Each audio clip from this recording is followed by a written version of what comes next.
Yo, what is up guys? Welcome back to a brand new F1 2021 League Racing video. This is PSGL round 6 around Austria. And we won last week, of course, as you guys might have seen, around Budapest. When we went to something we usually don't do, the soft to hard strategy. Usually we start on the harder compound, but this time we went for starting on the soft and it worked out. So let's see what we can do today. This is my first soft run in Q1. As you can see, I'm revving the engine. If you wonder why I do this, it's to burn fuel off, as the minimum fuel you can select in the game is way too high, and obviously more fuel means slower lap times. So that's why I am revving the engine so much on my outlap.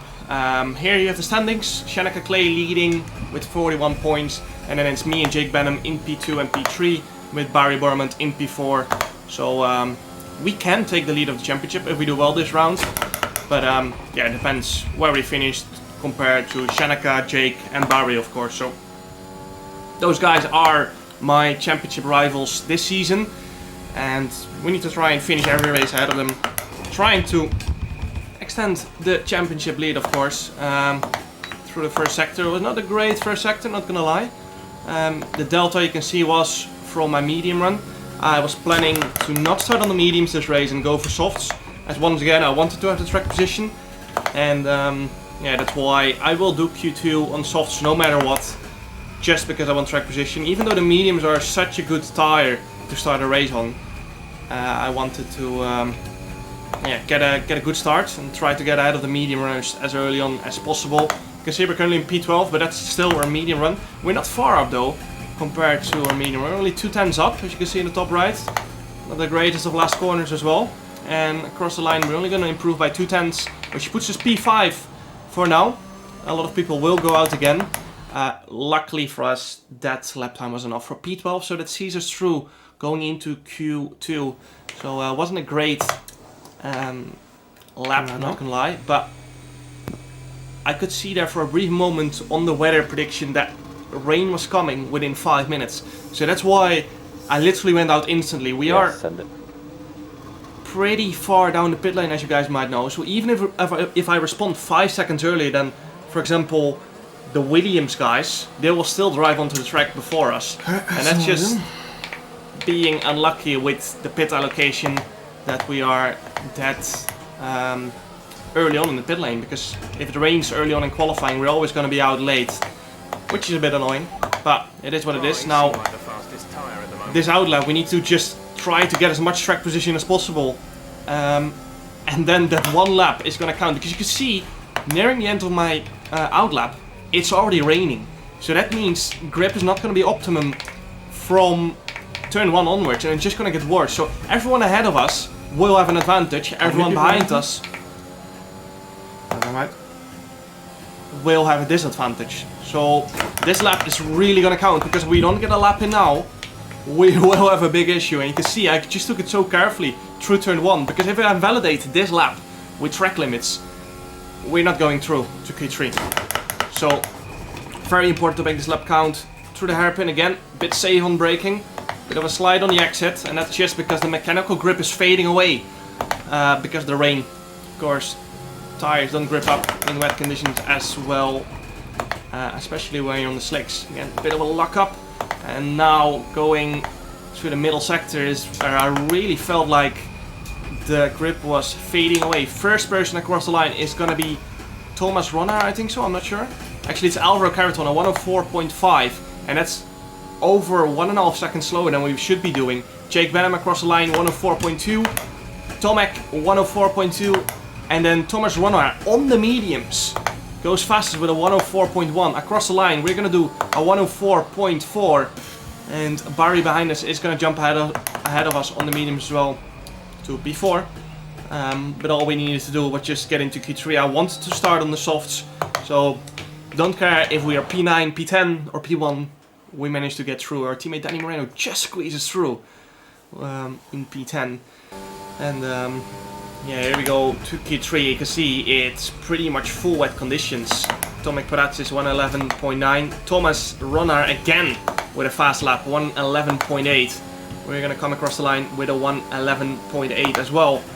And it's, you know, those are pretty slow intermediate lap times, knowing from experience. I did some laps at the end of Q2, and at the start of Q2 we did 1:10.0, so we're almost 2 seconds off. And you can see there on the weather screen, it's full wet conditions basically, so I wasn't sure what the best strategy was going to be. I decided to go out on a set of wets, and everyone else did the same, but we went out, I think, the first of everyone on wet tires. So I'm gonna push very hard. I filled up for 2 laps, so I can do 2 push laps in a row and get a feel for what the track conditions are. Going through turn 1, lost a bit of time, probably because that intermediate run was a little bit drier, but still too wet for intermediate conditions, if you know what I mean. So I think it's going to be very close. Into the hairpin, a little bit wide, with a bit of understeer, and it definitely cost us around 1 to 1.5 tenths. But as you can hear, Ben Goldie, our engineer, say go wet to our teammate Danny Moreno, who is finally back. He took a big break from sim racing, but now he's back for PSGL round 6, so he's probably out of the championship fight. But yeah, he's just gonna have fun the rest of the season probably. We're almost half a tent up now on our first wet lap. Purple middle sector, so that's good. And now into the final sector we go. You can see a lot of people on out laps, and we are on a push lap. Only 100 up going to the final 2 corners. 1.5 tenth up going to the final corner, but then I got a big slide on that exit. Now we're only gonna improve half a tenth, so that's unfortunate. We definitely lost a tenth there on that exit. And now we need to try and get a lap together, because I think it's quite obvious here that the wets are faster than the intermediates. So very important that we get a good lap in now. As you can hear Jeff say, full wets are the fastest tire for now. Into the hairpin we go. Trying to get the front in better than last time. You can see we gained some time, so that's good. But still, the fronts just didn't really grip up into that hairpin, and that just cost me time. Because if you get the fronts in biting into the asphalt nicely, then you just gain so much rotation. You can get on the power earlier, carry more speed, and we just did not manage to do so. We're half tent up now, going into the final left-hander of sector 2. Front gripping up nicely. Barry 11.753, and we will go purple middle sector again. But we lost quite a bit in the first, I think so, compared to Barry. And here I had to make a quick decision. Am I gonna pit or not? Because if I pit, then we could still do a lap on maybe intermediates if it dries up. But I decided to stay out, and once again on the exit I got a big slide, costing us a tenth, and that's gonna cost us pole position for sure, because we only managed to do a 7.9, and I do not have enough fuel to go again. And the track is getting drier, so that means a lot of people will still be able to improve. You can see there Thomas Ronard just jumped us, and Tomek Pracis managed to get a good lap together, 11.678. So Tomek is gonna run away with pole here, and we are on P4 with our teammate Danny Moreno in P5.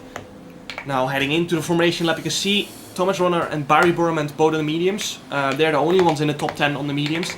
And then Tomek Pracis in P1 on the softs. Strategy is going to be soft medium. The hards are not really used around here, unless you maybe get damage early on, or you may be starting in P20. You can use them, but other than that, it's a pretty easy soft medium strategy around here. So that's why we probably won't see any hards around here. So now heading towards the start of the race, our championship rival Barry Burman's right ahead of us. It's going to be 5 red lights, and away we go. And off the line, it's a pretty poor start, not gonna lie.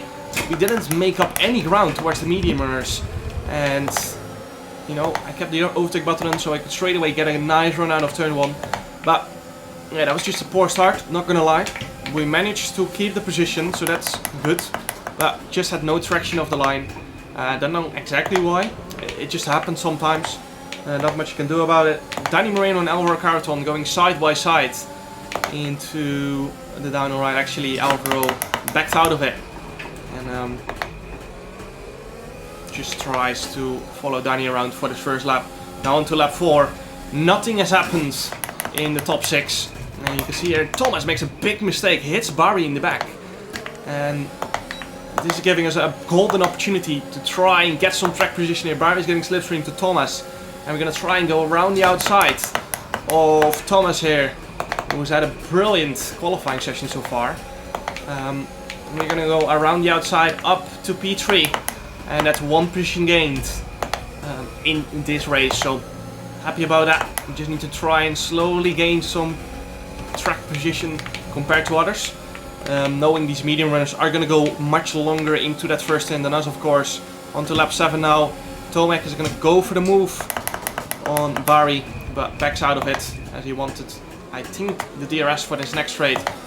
So going 3 wide into the hairpin is not the smartest thing, so I decided to back out of it, of course. And now we're gonna go for the move on Barry Burman down the inside. I decided to back out of it and try and get someone on the exit here. Barry running into the side of Tomek there, gaining him in my position. And now we're back into P3 again. And if you're in the top 3, it's just basically switching positions all the time, because you want to be in P1 or P2, because that's the best position to be in. And now we're gonna go for a move again.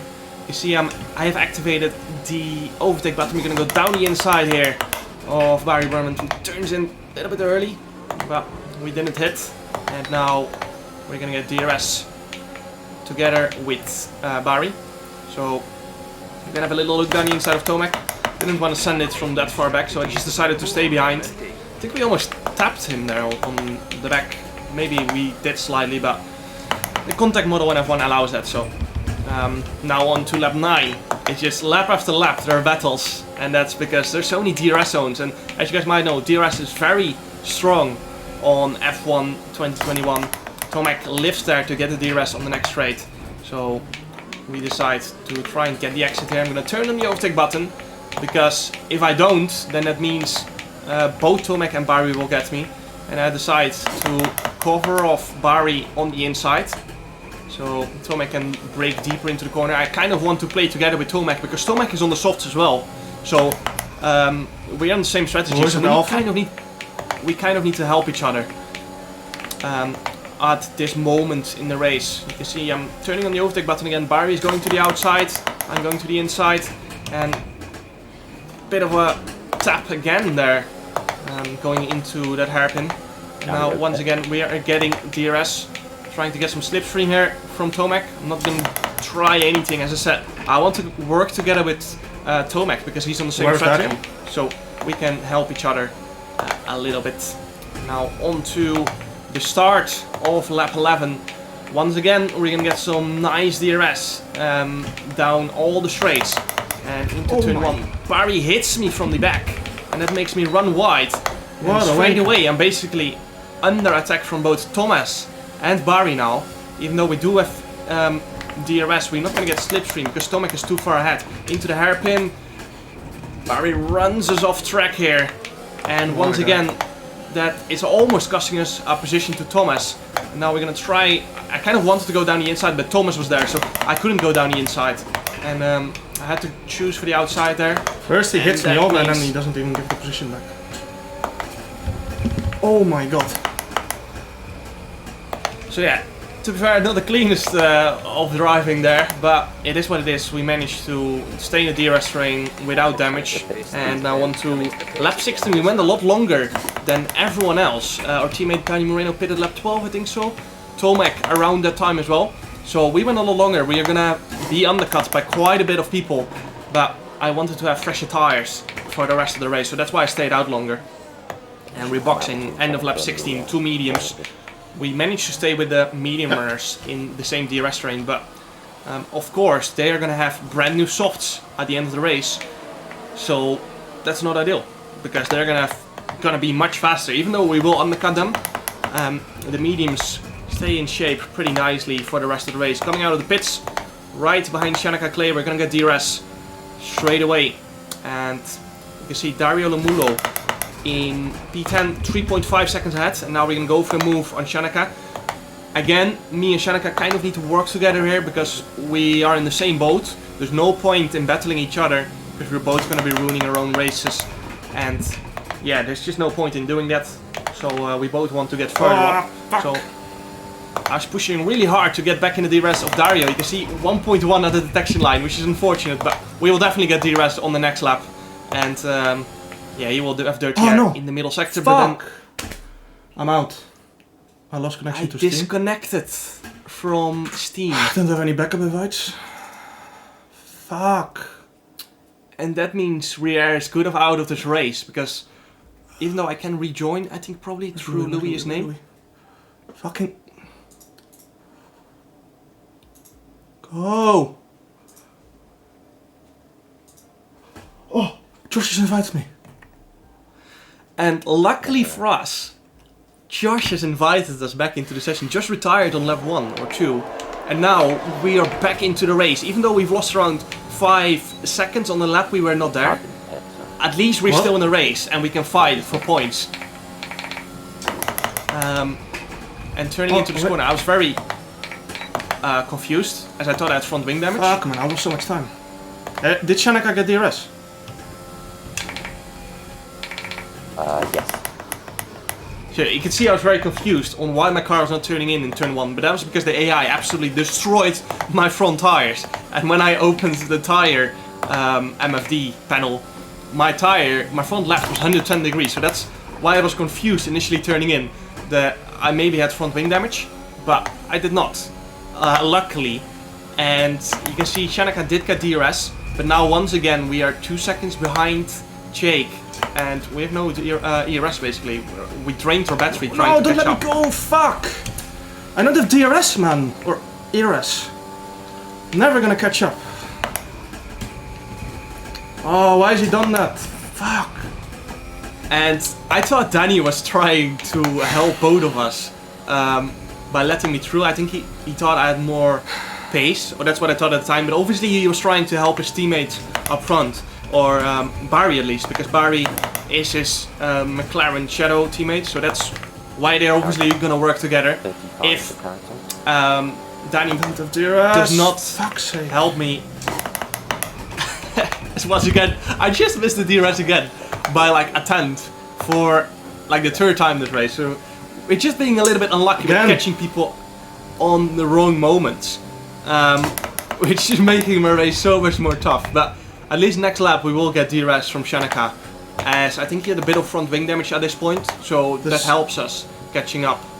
But yeah, we just a little bit unlucky with catching people at the wrong time and missing out on DRS when we have no battery as well. We've just been on 0% battery for like the last 6 laps, because I've just constantly been trying to get DRS from people and we're just missing out all the time.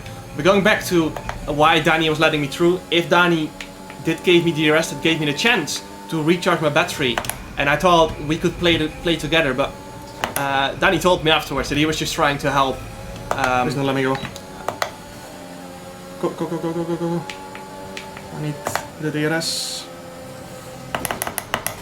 So yeah, back to my story. Danny was just trying to help Barry, of course, because they're teammates. So that makes perfect sense.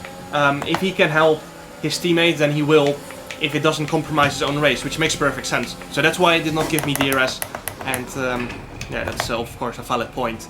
And now up to P5 we go. Catch up, fuck's sake. And now we're 3 seconds behind Jake Benham, who was around 2 seconds behind us when we disconnected. So finally we managed to get back in the DRS after many laps, after pushing really hard. We still don't have any battery, but now the soft runners have catched up. And it's both Thomas and Barry behind me on brand new tires. It's gonna make my life really tough, because they're obviously gonna have much more pace, as you guys might know. And I have no battery to play with as well. Initially I was like, maybe I can fend them off, but when Thomas sent it into the hairpin, I knew this was not my battle. I knew it was better for my own race if I was just gonna let him go. And that's what I'm doing here. Not using my overtake on this next race. There's no point in ruining both our own races, just for the sake of it. So again, on the next lap, Barry right behind us. He's our championship rival, so it would make sense to battle him. So I turned on the overtake button, so he had to use his overtake as well. But again, going into the hairpin, I felt like, what's the point, you know? A lot of people battling up ahead. You can see 3 wide going into the hairpin. And on this exit, I decided not to use any overtake against Barry. There's no point. Because again, it's probably better for our own race to just let him go.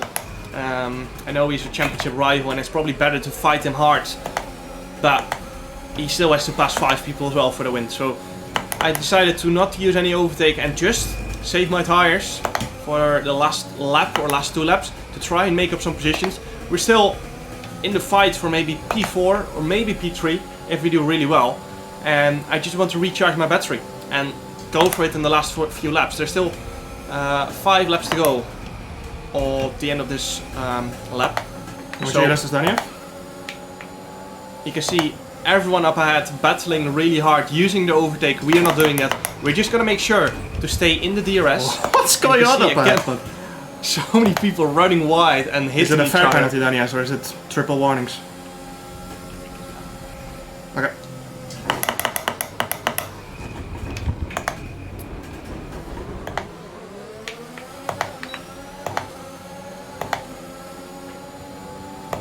Yeah, I'm not gonna fuck around, I'm just gonna wait till the end. Last 2 laps.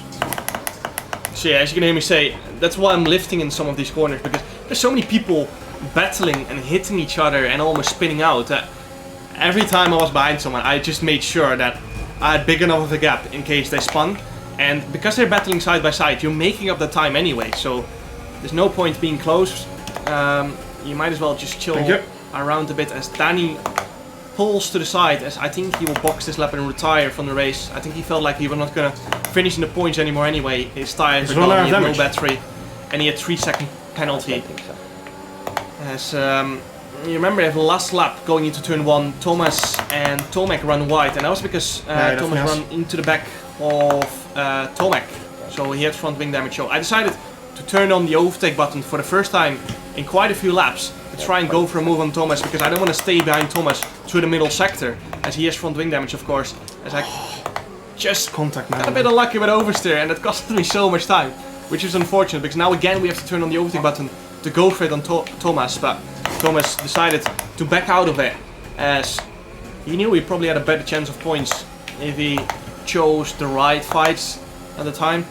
And now it's Barry in P3, so Barry's looking like he has a good shot at winning this race on those new softs. Well, they're not new again or anymore by now, but of course our mediums are much older than his softs, so he still has a massive pace advantage on those softs. So we just once again gonna stay behind Tomek in the DRS. I'm not gonna attack him and just wait for the final few laps to try and maybe get Tomek, and then if something up ahead happens, then we can, you know, get an extra position and finish on the podium. That's the aim. After the disconnect, it's looking so unlikely that we are fighting for the win here.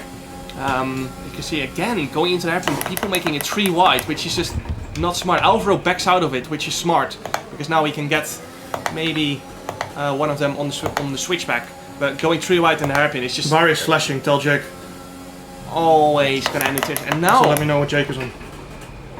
You can hear me say Barry was flashing, and this was the first time I actually had a feeling like we might still be battling for the win here. If everyone ahead has no battery, going into the final 2 laps, we might be still fighting for the win here, because Barry has no battery, and around Austria leading with no battery is probably one of the worst things possible, because everyone behind has DRS for 3 times on the lap, and that just gains you around 6/10. So we're probably around 1.5 seconds behind Barry, gaining 1.2 seconds across 2 laps. Copy. And as you can hear Ben say, I can use battery to the maximum allowed for 2 laps, because we won't run out of battery no matter what we do. You can see I'm using my battery to try and have a little look down the inside of Tomek, but he was doing the same, going down the inside of Alvaro. You can see it's such a mess up front that we can go for the switchback and turn on the DRS. Everyone besides me has DRS as well, of course, but we have so much more battery than everyone. You can see we're fighting Tomek into the next right-hander, and a bit of a moment, I was getting a bit of oversteer, and I had to correct, and then I pushed Tomek a little bit wider than I would have wanted. Looking at his onboard later back, I think he still had sufficient racing room, so I think it was within the rules.